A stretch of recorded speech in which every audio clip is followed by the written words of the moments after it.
Galera, vamos estudar aqui um pouquinho agora sobre os tipos de software. Vou trazer aqui tipos de softwares que são importantes para a sua prova de concurso público, beleza? Vou começar aqui pelos firmwares. O que acontece? Os firmwares, eles são softwares, ou seja, são programas que são incorporados na peça no momento da fabricação. Essa é a principal característica de um firmware. Por quê? Porque é mais ou menos a ideia seguinte, que o fabricante ele vai lá, coloca um programa dentro de uma pecinha e você não vai conseguir mexer depois. Você pode até atualizar ou não. Esse firmware ele pode ser atualizável ou não. Até ressaltei essa característica aqui para vocês. Ele é atualizável ou não. Mas qual que é a principal característica de um firmware? Para ser firmware, ele tem que ser incorporado na peça no momento da fabricação, ou seja, ele já vai sair de fábrica com aquele programinha ali. Vou citar aqui um exemplo para vocês de firmware. Olha só, exemplo, a BIOS é muito importante. Esse exemplo aqui não é um exemplo qualquer, tá? Não é um exemplo qualquer, de maneira alguma. A BIOS é a Basic, deixa eu só completar o Bzinho aqui, ó. Basic Input Output System. Traduzindo para o português, sistema básico de entrada e saída. Por que eu trouxe em inglês também? Porque às vezes cai em prova, tá? E cai em português também, por isso que eu trouxe em inglês e em português. Sistema básico de entrada e saída. Características da BIOS. Ela é armazenada na memória ROM, numa memória tipo ROM, que é aquela memória de somente leitura. Lembra? Isso daí foi explicado lá na aula de hardware. Beleza?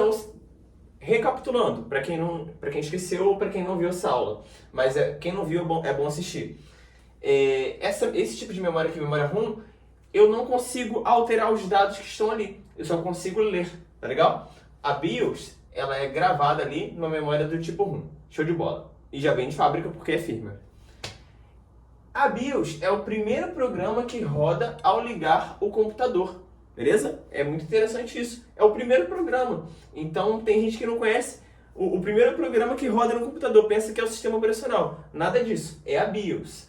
E o que acontece? Esse processo de ligar o PC, ligar o computador, ele cai em prova com diferentes nomes. Pode cair ligar o computador, pode cair como inicialização ou como boot, com duas letras O aqui, tá vendo? Ó? Boot, B-O-O-T, boot. É a mesma coisa que ligar uma máquina, ligar um computador, um notebook, beleza? Não confundir com bot, que nós vamos ver um pouco mais à frente, com uma letra O só, tá? Eu vou explicar depois o que é bot e o boot eu estou explicando agora, que é justamente ligar o computador. Show de bola, pessoal? Olha só. Composição da BIOS. A BIOS ela vai ser composta pelo setup, que faz ali essa verificação das configurações do computador, e também vai ser composta pelo processo de post, que faz os testes de hardware, ou seja, ele testa as peças do seu computador, show de bola, ou do seu notebook, enfim. Legal. Falando aqui, retomando o processo de inicialização. Alexandre, como é que funciona esse processo de inicialização? Você só falou que tem, mas como que ele funciona? Eu vou trazer aqui para vocês mais ou menos uma ideia para você elucidar aí na sua mente e você conseguir conectar o software com o hardware, o que acontece no computador quando eu ligo ele, tá? Inicialização. Eu vou apertar o botão de ligar, o botãozinho físico, tá? O botãozinho de ligar do seu computador, do seu notebook, que seja. Ali vai ser iniciada a BIOS. A BIOS, né, que a gente falou agora há pouco, ela vai acionar a CMOS. Essa tal CMOS que eu coloquei aqui, esse símbolozinho, e trouxe para cá para cima para a gente especificar, para a gente esmiuçar ela melhor, é o seguinte, ela é uma memória RAM alimentada por uma pilha. Ela armazena as últimas informações e a posição do sistema operacional, coloquei como SO, tá? A posição do início do sistema operacional no disco. Olha só que interessante. Ela armazena uma coisa muito importante. A posição do início do sistema operacional no disco. E também as últimas informações. Mas ela é uma memória RAM. É uma memória volátil. Tirou energia, ela perde as informações. Por isso, ela tem uma pilha ali, tá? Por isso ela tem uma pilha. E essa pilha está dentro do seu computador e pode ser que um dia você até precise trocar essa pilha, tá? Se ela der defeito para não acarretar problemas maiores no seu computador. Legal? Então, essa tal CMOS é uma memória RAM que armazena isso daqui que é importante pra gente e ela é alimentada por pilha. Tá legal? É uma RAM alimentada por pilha. Então, se cair em prova, você já sabe. Já tem uma dica. Ah, qual memória RAM ali que é alimentada por pilha e tal. Poxa, é a CMOS. Mas as questões podem brincar de diferentes maneiras com isso daí, tá? Continuando. Em posse dessas informações, dessas duas informações aqui, a BIOS executa o POST. Legal? O POST, ou seja, os testes de hardware. E o que acontece depois disso? O SO, o sistema operacional, é carregado para a memória principal. Galera, acredito eu que muita gente aí saiba o que é esse tal de SO, que eu falei aqui 2 vezes, o sistema operacional. Vou explicar aqui de modo mais assim corriqueiro para vocês e já é o nosso próximo tópico, para quem não conhece. O sistema operacional, ele é, por exemplo, o Windows, o Linux, o Android, que provavelmente tem no seu celular, ou então o iOS, se o seu celular for da maçã da Apple, beleza? Isso é o sistema operacional, é aquilo que faz a interface ali. Então vem comigo aqui que a gente vai ver mais a fundo o que seria esse tal de sistema operacional. Olha que interessante. O sistema operacional é o principal programa do computador, do PC, legal?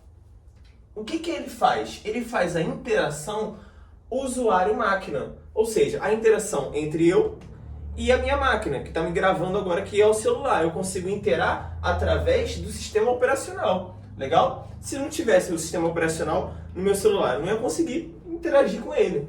Show de bola? E também faz o controle de hardware, ou seja, interação usuário-máquina, mais o controle de hardware, ou seja, o controle das peças que tem dentro do seu computador. Ele gerencia, ele faz esse meio de campo entre o homem e a máquina. Show de bola? E para esse controle de hardware, eu preciso de uma coisinha importante. Precisa do driver.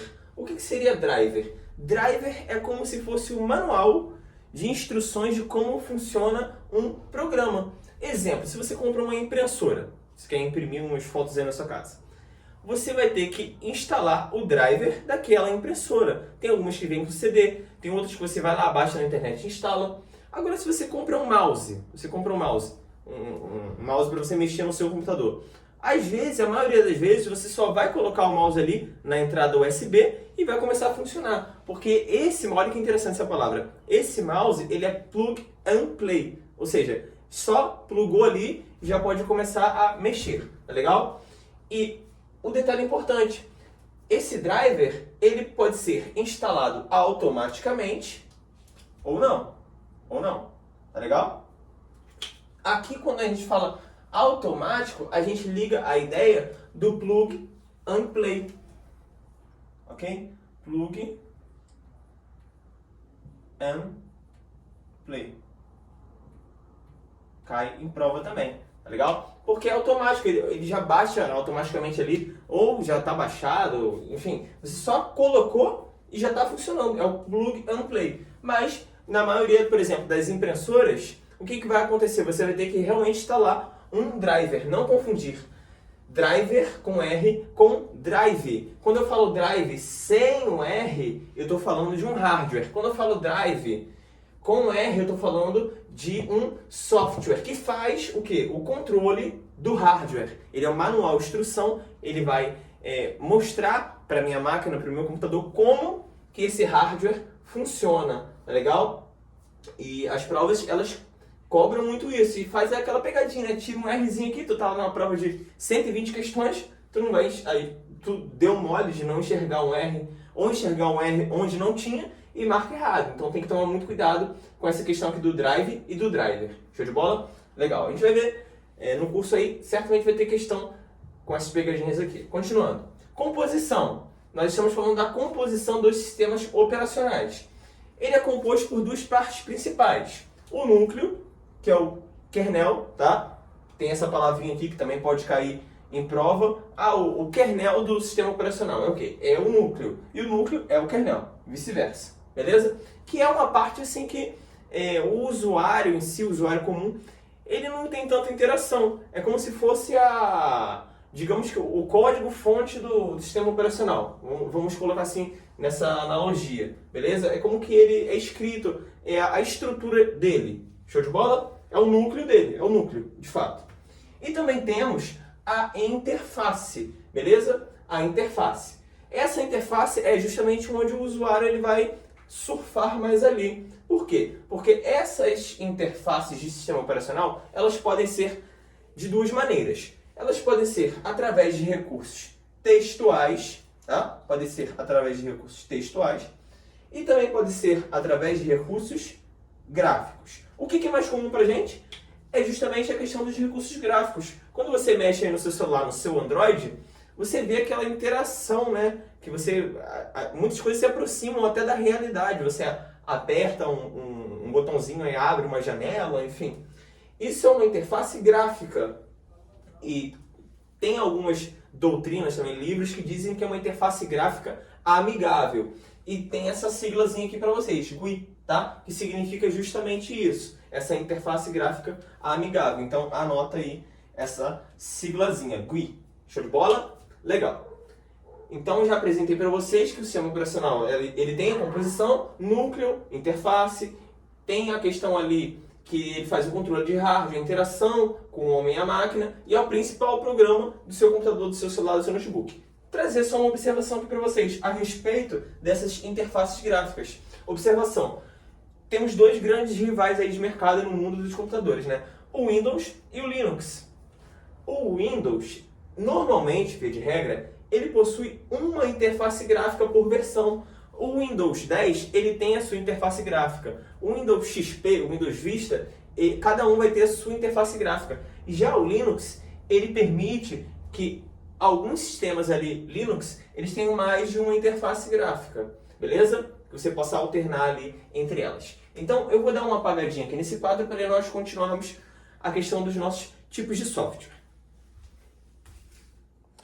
Ainda falando aqui do sistema operacional, vamos falar também de algumas características importantes, que são as seguintes. Um sistema operacional, ele pode ser multitarefa ou pode ser monotarefa. O que acontece? Quando ele é multitarefa, ele faz, assim, digamos que várias atividades ao mesmo tempo. No seu computador, por exemplo, você pode estar jogando um joguinho de futebol, um pinball, sei lá, um jogo de sinuca no computador e está ouvindo uma música ao mesmo tempo. Observe que o computador ele está processando, ele está fazendo duas atividades distintas ao mesmo tempo, beleza? E também temos o tipo de sistema operacional que é monotarefa. Ele faz uma atividade, termina aquela e parte para a próxima, digamos assim. Ele não faz duas ao mesmo tempo, tá legal? Como posso dizer, consonância, né? Se você pegar a etimologia ali, o significado da palavra, você vai ver que multiusuário e monousuário seguem a mesma lógica. Qual que é a lógica?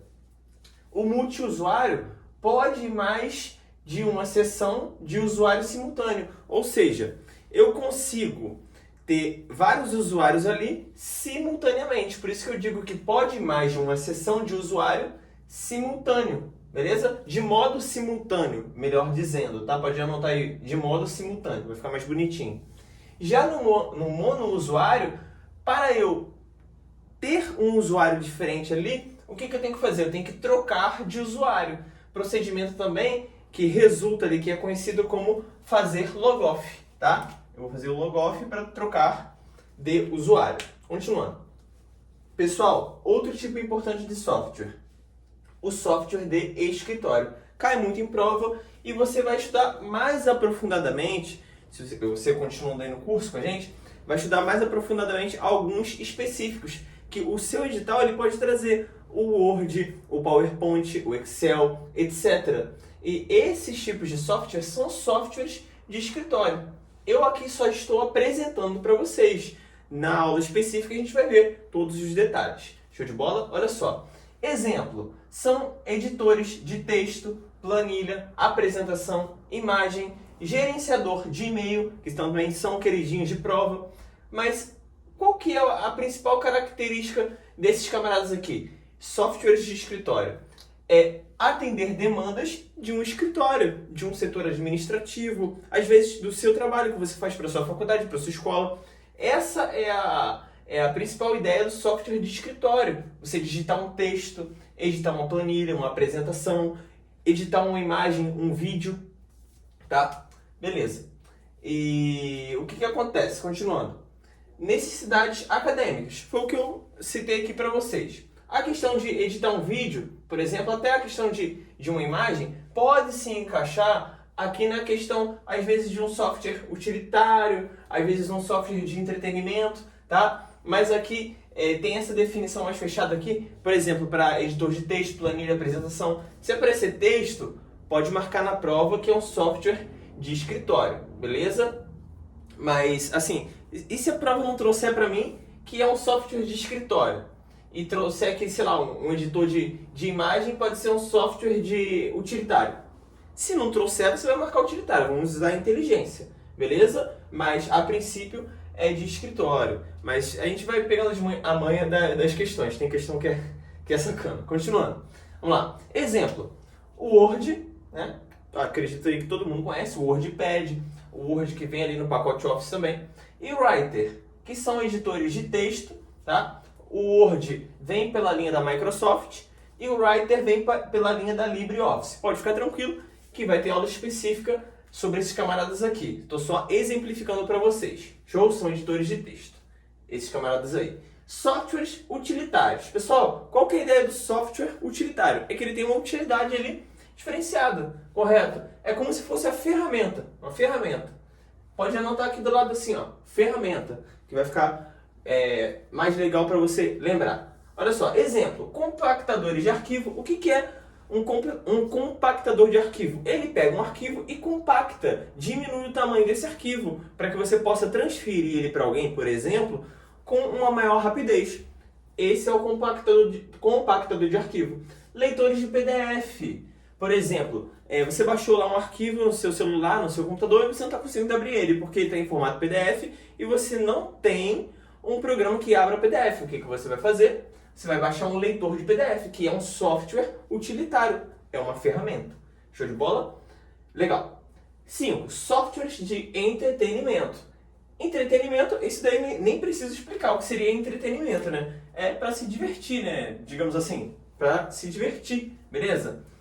Reprodutores de vídeo são classificados também como softwares de entretenimento. Exemplo, o VLC, o Windows Media Player, e normalmente já vem aí no Windows, beleza? Os jogos também são classificados como softwares de entretenimento. Claramente, né? O jogo, qual que é o objetivo dele? É diversão, certo? Campo minado, pinball, como exemplo aqui, mas jogos é uma infinidade, beleza? Legal, mas assim, os jogos, você precisa saber isso daqui, que existem os jogos que são de entretenimento, mas eu particularmente nunca vi cair em prova uma especificidade do campo minado. Pode até haver uma citação ali, mas eles não vão, pelo menos eu nunca vi, né, perguntar como que se joga campo minado, beleza? Mas é bom saber e conhecer. Legal. E para finalizar aqui essa aula, vou apresentar para vocês o tópico 6 dos tipos de software, que são os malwares. Muito importante isso daqui, meu irmão. É muito importante. Que são os malicious software, ou softwares maliciosos, programas maliciosos, programas do mal, beleza? E o que que ali você vai ter, dentro dessa categoria, vai ter vírus, vai ter worm, vai ter cavalo de Troia, o Trojan Horse, né, no caso. Só que esse tópico ele é tão importante, que eu vou fazer uma aula para vocês separada e você vai acompanhar aí na playlist, porque cai muito em prova e cai de maneira mais especificada. Então aqui eu estou só citando que o malware, ele também é um programa, ele é um tipo de software. Beleza, pessoal? Acompanhe as próximas aulas aí e vamos seguir a playlist. Curte o canal, compartilhe aí com os amigos para a gente divulgar mais esse trabalho e trazer mais e mais qualidade para vocês. Um abraço, até a próxima aula.